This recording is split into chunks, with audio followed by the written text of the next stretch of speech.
Բարև ձեզ, ես Միքայել Բադալյանն եմ, Էրեբունի պատմահնագիտական արգելոց թանգարանի տնօրենը,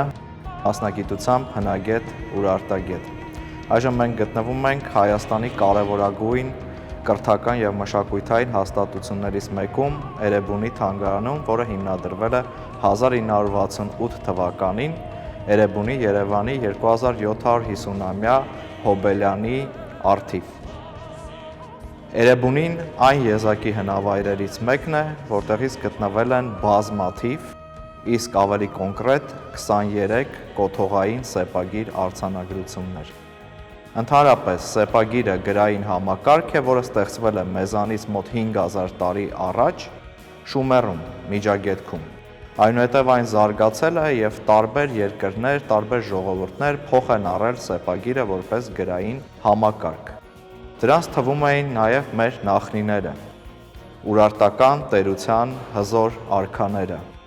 որոնք սեպագիրը դարձրեցին իրենց պետության գրային համակարգը։ Սկզբնական փուլում Ուրարտուի կամ Արարատի թագավորության արքաները օգտագործում էին իրենց թշնամիների, ասորեստանցիների սեպագիրը։ Ընդհանրապես, ինչու ենք գիրը կոչվում սեպագիր, որովհետև նրանք նման էին սեպի և գրում էին սեպի միջոցով։ Ինչպես նշեցի, սկզբնական փուլում ուրարտական տերության արքա Սարդուրի առաջինը, Վանի ժայռի ստորոտին, կերտում է ասուրերենով 6 նույնիմաստ արձանագրությունը, որտեղ նշվում է շատ մի կարևոր շինության հիմնադրման մասին։ Այնուհետև, սակայն, ուրարտական արքաները անցկացնում են գրային ռեֆորմ։ Նրանք վերցնում են ասորեստանյան գրային համակարգը, հարմարեցնում են իրենց լեզվին և ստեղծում իրենց սեփականը։ Ի տարբերություն ասորեստանյան սեպագիր գրային համակարգի, ուրարտական սեպագրում նշանները ավելի շատ նման էին եռանկյունիների, իսկ ասորեստանում դրանք ավելի շատ նման էին մեխերի։ Բացի այդ, ուրարտական գրային համակարգում մեկ նշանը գլխավորապես ուներ մեկ իմաստ։ Շատ քիչ են դեպքերը, երբ մենք ունենք մեկ նշան, որը ունենա մեկից ավելի իմաստ։ Իսկ ասորեստանյան սեպագրում, օրինակ, կարող է մեկ նշանը ունենալ մեկից ավել իմաստ։ Գրում էին ձախից աջ և վերևից ներքև։ Ուրարտական տերության սեպագիր գրային համակարգում մեզ հայտնի են 4 ձայնավոր հնչյուններ՝ Ա, Ու, Ի, Է։ Մնացածը վանկեր էին։ Օրինակ, եթե ուզենային գրեին Մարինա անունը, պետք է դնեին Մա վանկը, Ռի վանկը, հետո Նա վանկը, որպեսզի ստանային այդ անունը։ Այսինքն, բացի հնչյուններից, յուրաքանչյուր նշան վանկ էր, բայց կային նաև հատուկ ցուցիչներ, հատուկ դետերմինատիվներ։ Օրինակ, Մարինա անունը գրելուց, որը կնոջ անուն է, մենք պետք է անպայման անունից առաջ դնենք կնոջ հատուկ ցուցիչը։ Եթե գրելու ենք քաղաքի մասին, ապա անպայման դիմացը պետք է դնենք քաղաքի նշանը, քաղաքի ցուցիչը։ Օրինակ, եթե գրենք Երևան, անպայման պետք է գրենք քաղաքի ցուցիչը դիմացը և այսպես շարունակ։ Ընդհանրապես, սեպագիրը գլխավորապես գրում էին բազալտե քարերի վրա և տեսնում եք, մոտավորապես այս քարը 2800 և ավել տարի նման կերպ պահպանվել է։ Գրում էին նաև մետաղի վրա, հատկապես նվիրատվական իրերի վրա, գրում էին ուլունքների և այլ իրերի վրա։ Սեպագրերը լինում են տարբեր տեսակի՝ կրոնական, քաղաքական, ռազմական, նվիրատվական և նաև շատ կարևոր են սեպագրի մեկ տեսակ, որը մենք անվանում ենք տարեգրություններ։ Այսինքն, արքան պատմում է յուրաքանչյուր տարի իր կատարած գործունեության վերաբերյալ։ Էրեբունին այն եզակի ամրոցներից է, որտեղից գտնվել են թվով 23 կոթողային սեպագիր արձանագրություններ։ Բացի այդ, Էրեբունի ամրոցից են գտնվել նաև կարասների վրա արված սեպագիր արձանագրություններ, որոնք մատնանշում են տարողության միավորները։ Ընդհանրապես կարելի է ասել, որ սեպագրերը իրենցով բաղկացած էին լինում գլխավորապես մի քանի մասից՝ ներածությունից, բուն տեքստից և վերջաբանից,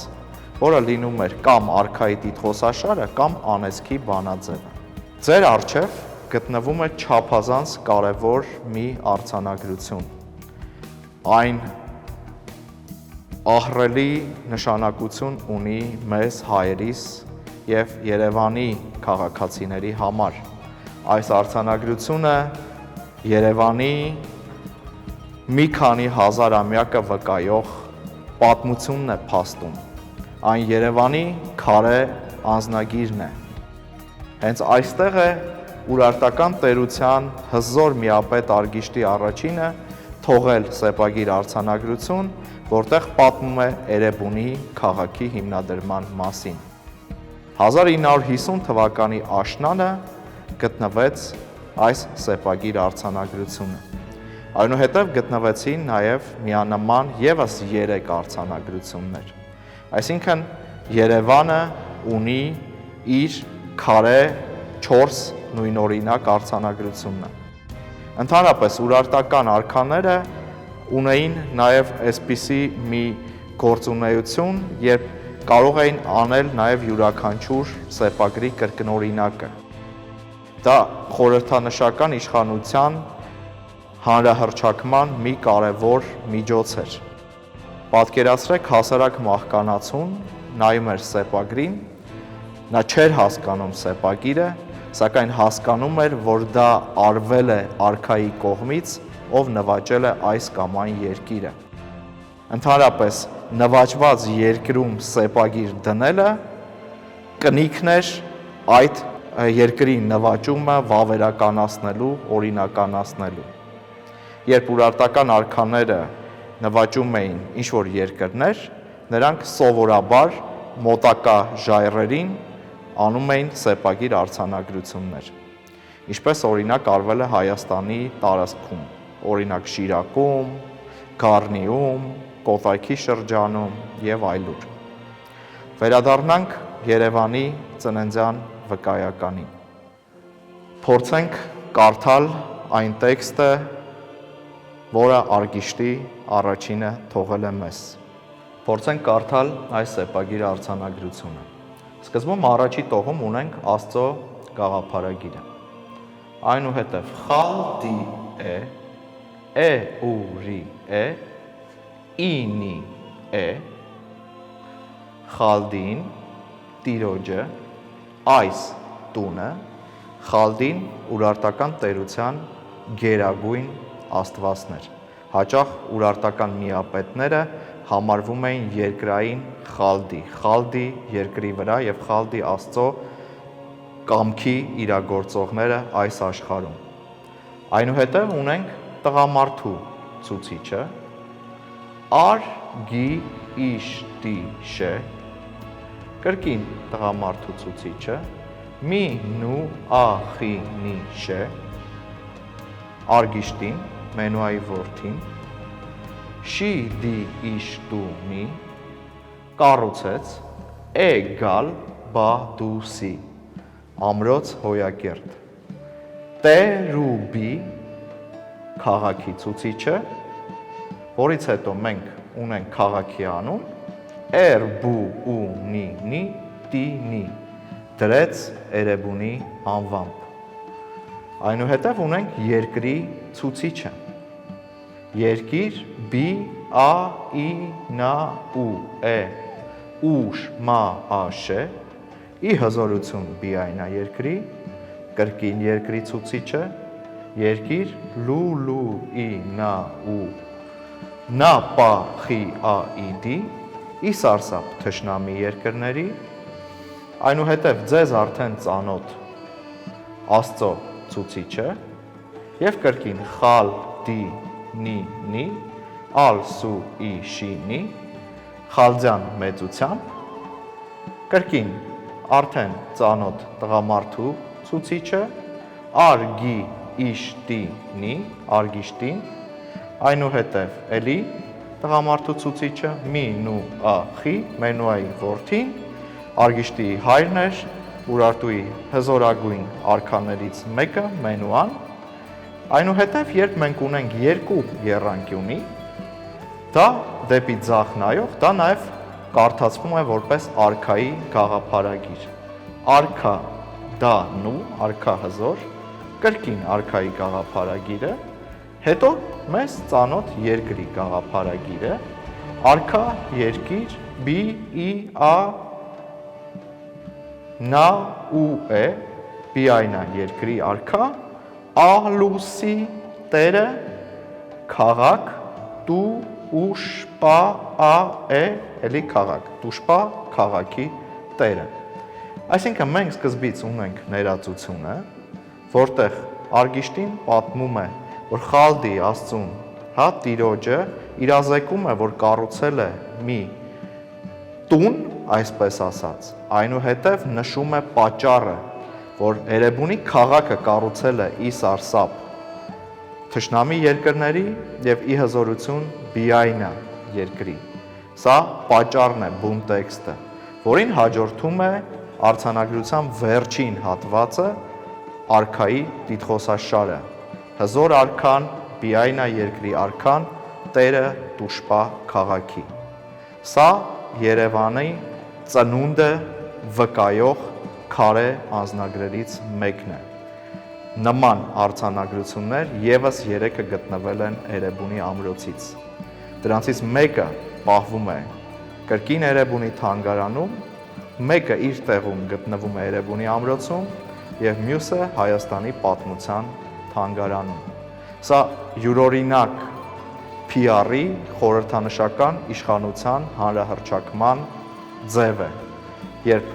հասարակ մահկանացուն նայում էր իրեն անհասկանալի սեպագիր արձանագրություններին և զգում արքայական իշխանության զորությունը։ Ընդհանրապես Էրեբունու հիմնադրման մասին վկայված է նաև Վանի Բերդի ժայռին Խորխորյան տարեգրության տեքստում,